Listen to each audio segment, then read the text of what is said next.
अस्सलाम वालेकुम प्यारे प्यारे साथियों, प्यारे प्यारे दोस्तों सबको। आज हमारा बेटा गुलाम हैदर कारी आप लोगों के लिए कुरान पाक की तिलावत लेके आया है। सूरह फातिर की 7 आयत से आगे हम लोग तिलावत करेंगे। तो हमारा मकसद ये है कुरान पाक रोज़ाना तिलावत स्टेप बाय स्टेप पढ़ने का आगे फैलाना चाहते हैं हम लोग। जितना भी हो सकता है इस्लाम की इस किताब को पढ़ें और दूसरों तक शेयर करें और सुनें। तो आप लोग प्लीज़ मेरे बेटे की ये वीडियो ज़रूर देखा करें और आगे शेयर भी करें और सवाबे दारन हासिल करें आप लोग भी। चलो आज की वीडियो में हम सूरह फातिर की आयत नंबर 7 से आगे तिलावत करते हैं। चलें भी बेटे। أعوذ بالله من الشيطان الرجيم بسم الله الرحمن الرحيم أفمن زين له كما زين لكم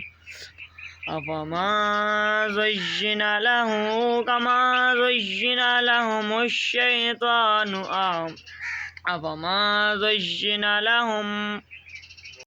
أفمن زين له سوء عمله فرأوه حسنا فإن الله يضل من يشاء ويهدي من يشاء فلا تذهب نفسك عليهم حسرات إن الله عليم بما يصنعون والله الذي يرسل الرياح فتثير سحابا فيبسطه في السماء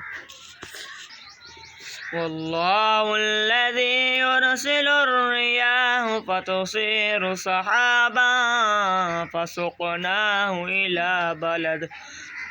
إلى بلد ميت فأحيينا به بلدة ميتا كذلك النشور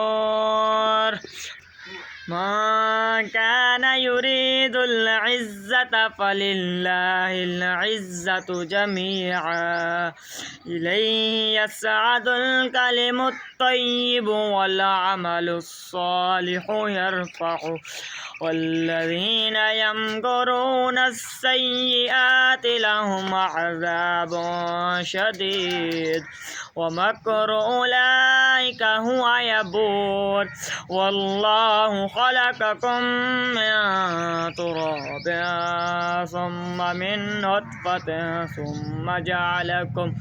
ثم جعلكم أزواجا وما تحمل من أنثى ولا تدع إلا بعلمه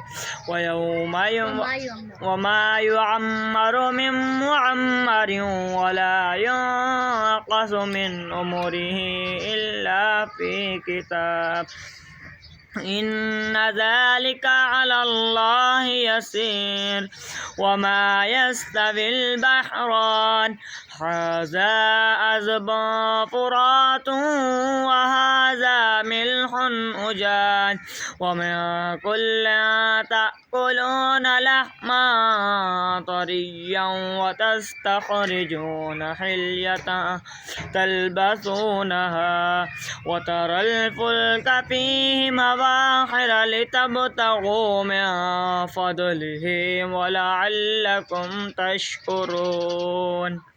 जज़ाकल्लाह माशाल्लाह।